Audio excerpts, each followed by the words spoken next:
ಸಮಾಜದ ನಾಲ್ಕನೇ ಅಂಗವೆಂದು ಕರೆಸಿಕೊಳ್ಳುವಂತಹ ಪತ್ರಕರ್ತರ ಬದುಕು ಡೋಲಾಯಮಾನ ಸ್ಥಿತಿಯಲ್ಲಿದೆ.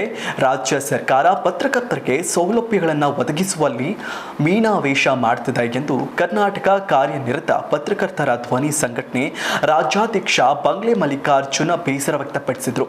ಮುದ್ದೇಬಿಹಾಳ ಪಟ್ಟಣದ ಸರ್ಕಾರಿ ಪದವಿ ಪೂರ್ವ ಕಾಲೇಜಿನಲ್ಲಿ ಕರ್ನಾಟಕ ಕಾರ್ಯನಿರತ ಪತ್ರಕರ್ತರ ಧ್ವನಿ ಸಂಘಟನೆಯ ನೇತೃತ್ವ ಹಾಗೂ ಫಕೀರೇಶ್ವರ ಡಯಾಗ್ನೋಸಿಸ್ ಸೆಂಟರ್ನವರ ಸಹಯೋಗದಲ್ಲಿ ಪತ್ರಿಕಾ ದಿನಾಚರಣೆ ಕಾರ್ಯಕ್ರಮದಲ್ಲಿ ಹಮ್ಮಿಕೊಳ್ಳಲಾಗಿತ್ತು. ಈ ವೇಳೆ ಮಾತನಾಡಿದ ಅವರು, ರಾಜ್ಯದ 16,000 ಪತ್ರಕರ್ತರ ಭದ್ರತೆ ಇಲ್ಲದೆ ಕೆಲಸ ಮಾಡುತ್ತಿದ್ದಾರೆ. ಜಿಲ್ಲಾ ಮಟ್ಟದಲ್ಲಿ ಸಂಚರಿಸಲು ಪಾಸ್ ಪಡೆಯುವಂತೆ ಹೋರಾಟ ಮಾಡಿದ್ರು. ಬರೀ ಘೋಷಣೆ ಮಾಡಿ ಸರ್ಕಾರ ಸಿಎಂ ಸಿದ್ದರಾಮಯ್ಯನವರು ಮೊಸಳೆ ಕಣ್ಣೀರು ಸುರಿಸುತ್ತಿದ್ದಾರೆ. ಮುಂಬರುವ ದಿನಗಳಲ್ಲಿ ಪತ್ರಕರ್ತರಿಗಾಗಿ ಕ್ಷೇಮಾಭಿವೃದ್ಧಿ ಆರಂಭಿಸಿ, ಸಂಕಷ್ಟದಲ್ಲಿರುವ ಹಾಗೂ ಅಪಘಾತದಲ್ಲಿ ಗಂಭೀರ ಪ್ರಕರಣದಲ್ಲಿ ಇದ್ದಲ್ಲಿ ಅಂತವರ ನೆರವಿಗೆ ಧ್ವನಿ ಸಂಘಟನೆ ಧಾವಿಸಲಿದೆ ಎಂದು ಹೇಳಿದರು.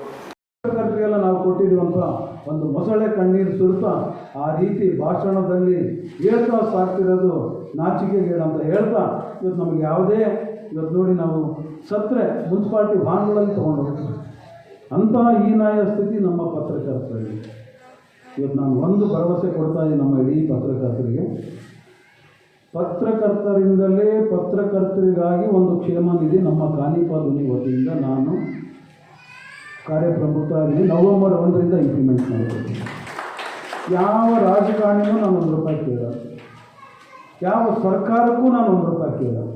ನನ್ನಲ್ಲಿರುವಂಥ 3,000 ಜನ ಸದಸ್ಯರಲ್ಲಿ ಕೇವಲ 2 ವರ್ಷದಲ್ಲಿ 3,000 ಜನ ಸದಸ್ಯರು ನನ್ನ ಸಂಘಟನೆಯ ಸಿದ್ಧಾಂತ ಒಪ್ಪಿ ಬಂದಿದ್ದಾರೆ. ರಾಜ್ಯದಲ್ಲಿ ಎಲ್ಲ ದಿನಪತ್ರಕ್ಕೆ ವಿಜಯವಾಣಿಯಿಂದ ಹಿಡಿದು ಪ್ರಜಾ ಎಲ್ಲರೂ ಇದ್ದಾರೆ. ಪಾಪ ಅವರ ಪರಿಸ್ಥಿತಿ ಬಗ್ಗೆ ನನಗೆ ಭಾಳಷ್ಟು ನೋವು.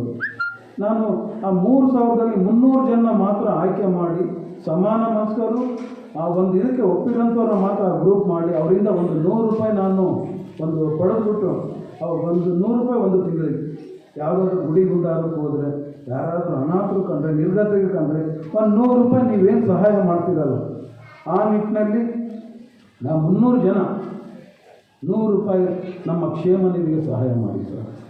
ಇವತ್ತು 300 ಜನದಿಂದ ಶುರುವಾಗಿದ್ದಂಥ ಈ ಕಾರ್ಯ ಮುಂದೆ 3,000 ಮೇಲ್ಪಟ್ಟು ಇನ್ನೂ ಒಂಟಾಗಿ ಲಕ್ಷಾಂತರ ರೂಪಾಯಿ ನಾವೇ ಒಂದು ಬ್ಯಾಂಕ್ ಮಾಡ್ಕೊಂಡ್ಬಿಟ್ಟು ಮಾಡಿ, ನಮ್ಮಲ್ಲಿ ಪತ್ರಕರ್ತರಿಗೆ ಯಾರಿಗಾದರೂ ಸಿವಿಯರ್ ಆಕ್ಸಿಡೆಂಟ್ ಆಯ್ತಂದರೆ, ಮಾರಣಾಂತಿಕ ಕಾಯಿಲೆ ಹೊಂದಿದಂಥ ಪತ್ರಕರ್ತರುಗಳಿಗೆ, ಮರಣ ಹೊಂದಿದಂಥ ಪತ್ರಕರ್ತರ ಕುಟುಂಬಗಳಿಗೆ ನವೆಂಬರ್ 1ರಿಂದ ₹10,000 ಶುರು ಮಾಡಿ ನಮ್ಮಲ್ಲಿ ಎಷ್ಟೆಷ್ಟು ಕ್ರೋಢೀಕರಣ ಆಗುತ್ತೆ, ಇನ್ನೊಬ್ಬರನ್ನ ಕೈ ಚಾಚದೆ ನಮ್ಮಲ್ಲಿ ನಾವೇ ಆಸರಾಗೋಣ ಅಂದ್ಬಿಟ್ಟು ಈ ಸ್ಕೀಮ್ ಮಾಡಿಬಿಟ್ಟು ಅದಕ್ಕೆ ಕಾರ್ಯಪ್ರವೃತ್ತ ಆಗಿನೇ ಅದನ್ನು ಮಾಡೇ ತೀರ್ಕೊಂಡ್ಬಿಟ್ಟು ಹೇಳ್ತಾ, ನನ್ನ ಉಸಿರಿರೋವರೆಗೆ ಪತ್ರಕರ್ತರ ರಕ್ಷಣೆಗೆ, ಅವರ ಹೋರಾಟಕ್ಕೆ, ಅವರ ಮೂಲಭೂತಕ್ಕೆ ನಾನು ಇರ್ತೀನಿ.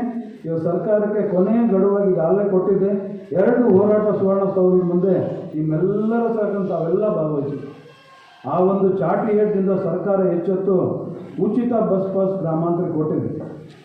ಕೊಟ್ಟಂಗೆ ಮಾಡಿ ಅದಕ್ಕೆ ಗೈಡ್ಲೈನ್ಸ್ ಭಾಳಷ್ಟು ಕಠಿಣ ಮಾಡಿ ಇವತ್ತು ವಾರ್ತಾ ಇಲಾಖೆ ಕೊಟ್ಟಿದ್ದಾರೆ. ಇನ್ನೂ ಇಂಪ್ಲಿಮೆಂಟ್ ಆಗಿಲ್ಲ. ಇವತ್ತು ಎಲ್ಲಿ ನೋಡ್ತಿರಲ್ಲ, ವಾಲ್ಮೀಕಿ ಅಭಿವೃದ್ಧಿ ನಿಗಮದಲ್ಲಿ ಇವತ್ತು ಕೋಟೆ ಅಂತ ಹೇಳಿ, ಮುಡಾದಲ್ಲಿ ಮುಂಡಾಮೋಚನ ಅಂತ ಅದೇ ಹಗರಣಗಳು ಇವತ್ತು ಚಿಂತ ಅಂಥವಕ್ಕೆ ಪೋಲ್ ಮಾಡೋಕ್ಕೆ ಬರ್ತದೆ ಹೊರತು ರಾಜಕಾರಣಿಗಳಿಗೆ ನಿಜವಾದ ಪತ್ರಕರ್ತರ ಒಂದು ಕುಟುಂಬಗಳಿಗೆ, ಪತ್ರಕರ್ತರಿಗೆ ಆಸರಾಗೋಂಥ ಕೆಲಸ ಆಗ್ತಾಯಿದೆ. ಈ ನಿಟ್ಟಿನಲ್ಲಿ ನಮಗೆ ನಾವೇ ಧೈರ್ಯವಾಗಿರ್ಕೊಂಡು ನಮಗೆ ನಾವೇ ಬೆಳಕಾಗಿರ್ಕೊಂಡ್ಬಿಟ್ಟು ಸಾಗೋಣ ಅಂತ ಹೇಳ್ತಾ, ಇವತ್ತು ನನಗೆ